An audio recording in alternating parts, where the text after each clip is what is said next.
Hey everybody, I'm Ed. Welcome to the channel. So last night was the big Model 3 delivery event, and I would say it didn't really disappoint. They had a lot of the specs that we were waiting for, and some of the up-close interior shots, which was great. So there's really two models of the Model 3, at least right now. They're going to have a standard range Model 3, which starts at 35,000. And then there's a long-range version of the car. Now, they haven't really published any kilowatt hours numbers on the battery for those cars yet, and it sounds like they may be trying to move away from the numbered vehicles and just having different variants that have different range designations. And that could be because Tesla is planning to do software updates later and change things up and possibly optimize the efficiency of the powertrain. So we'll see if they actually publish actual model numbers or not. But the longer range version has a range of 310 miles, and the short range version has a range of 220 miles. So it sounds like it's actually got a pretty decent little range. I'm going to go with the longer range version, primarily just because it would be nice to have the extra range, and then so basically more flexibility. And then the other main incentive to get the long range version is they're actually going to start making that one first. So just the one battery pack for now, I guess for a couple months until they get the production ramp stabilized, and then they'll start adding in the shorter range version into the mix. As far as options go, there's really only one package that you can add, and it's the premium package. And that gets you a bunch of things like the glass roof, gets you upgraded interiors, upgraded materials in the interior of the car, including kind of the leather-like seating. It's not leather anymore. They've moved over to a vegan, they call it vegan leather, but it's really just a synthetic leather that either people didn't care about or they didn't know wasn't real leather. So Tesla decided to go ahead and make the switch over on all their models. So we're still waiting to see what the interior choices are for the leather. Right now we confirmed black, and it looked like there was a lighter cream or possibly a white in some of the cars last night in the event. So Tesla handed over 30 keys last night, and those went to Tesla employees.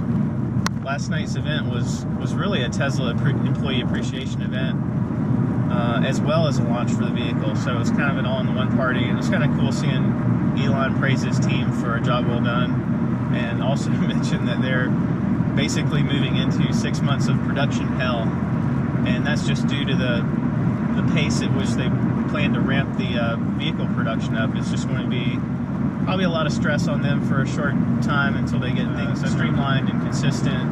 Now the long-range version gets 310 miles, which is really good actually, and that one has a slightly heavier weight. It's 3,800 pounds and some change,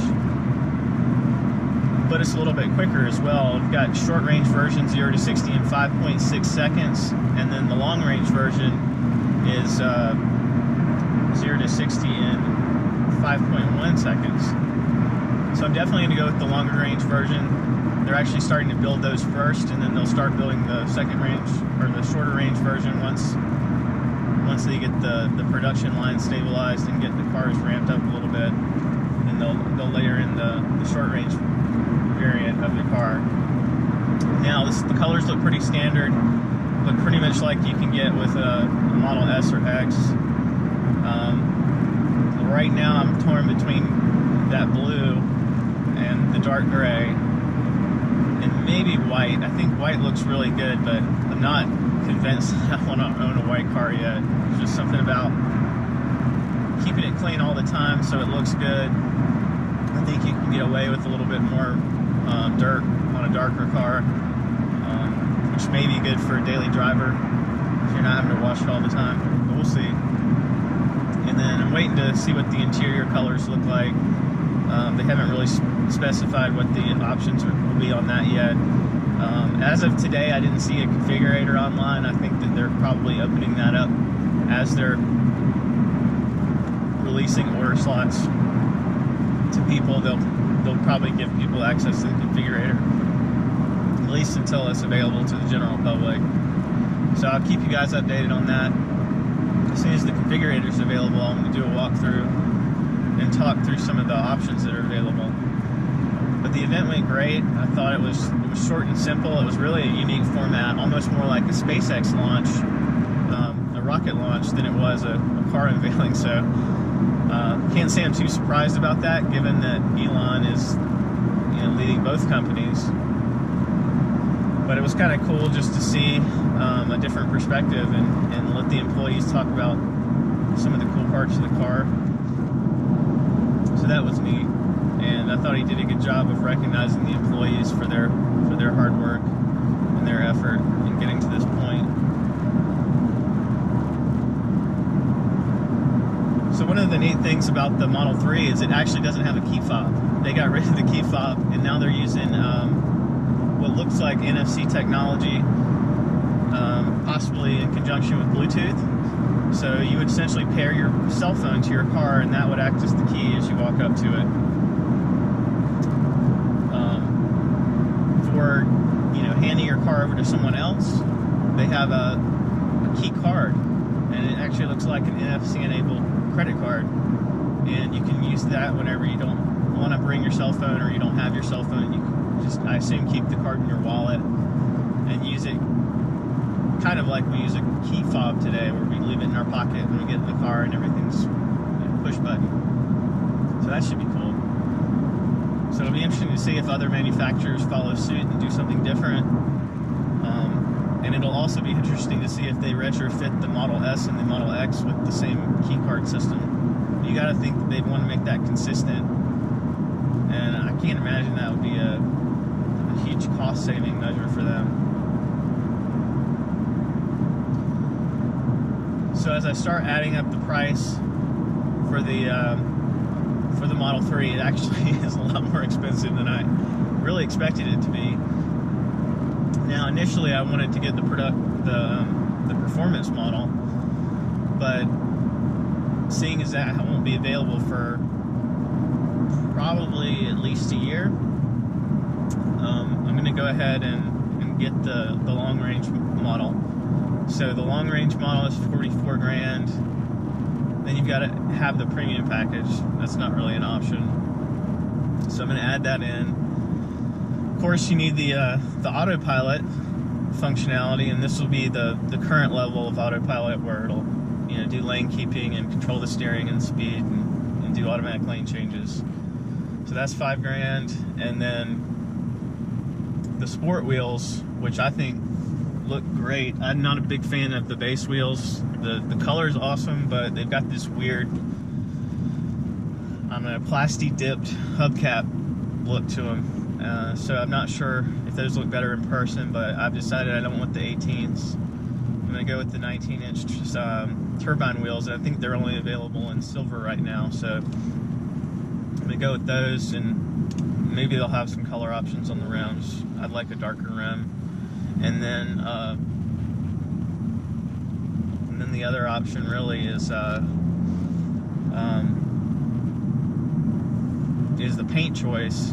So if you go with black, there's no upcharge, and then if you go with any of the other colors, red, silver, gray, blue,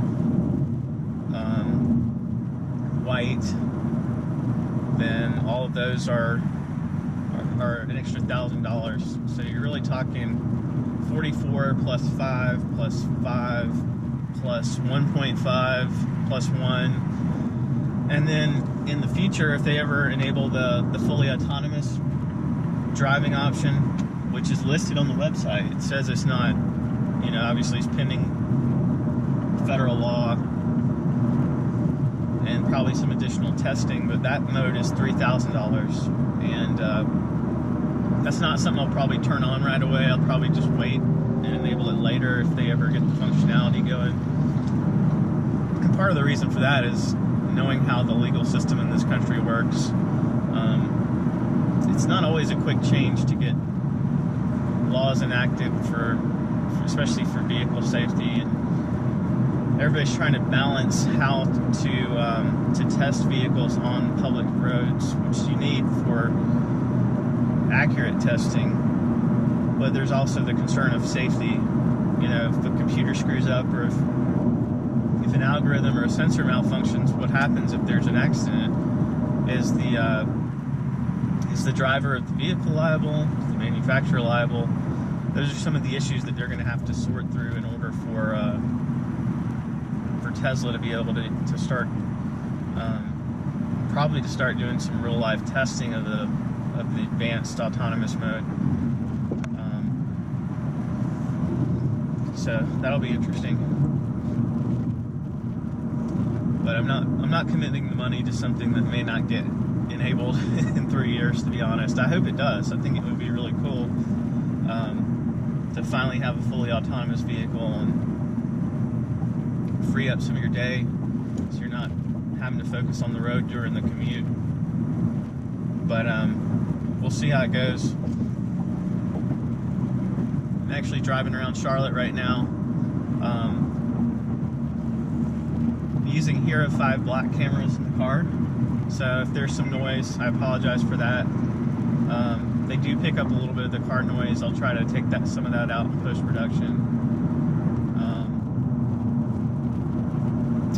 But I just thought I'd share with you guys an interesting perspective, you know, the perspective of the road. Now, if in case you're wondering, I'm actually driving a Mazda 3 hatchback right now. This is a 2015 model. So this was kind of a holdover. This was a, you know, the reasonable daily driver car.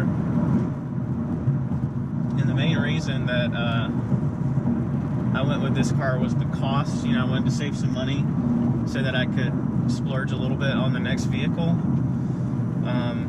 But also I had to get this car a little bit unexpectedly, and then my last car was an E39 M5, just really the complete opposite of this car, and the car was a blast. It was one of my favorite cars, but it just got to the point where it was becoming more and more unreliable, and I was having to spend more and more money on maintaining it. So it was time to get something new and something that was under warranty. So I went with the Mazda 3. It's been a great car so far. Major complaints are just the brakes aren't all that great, and then the acceleration's not great at all. I think 0 to 60, I feel like, is somewhere in the low 8-second range. It may not be that slow, but it sure as heck feels like it. So right now, if you register on the site for a Model 3, you're looking at anywhere from 12 to 18 months before you get the car. And obviously that's assuming that you go with the options that they have available right now. If you're waiting on a dual motor version or a performance model, those are going to be probably not available until a year from now, at least to order. And then depending on the amount of people that have waited on those cars, it could take a while. Because obviously they're going to have to clear the backlog of registrations and people that have deferred their order until the options that they want are available, which Tesla has said they will allow people to do.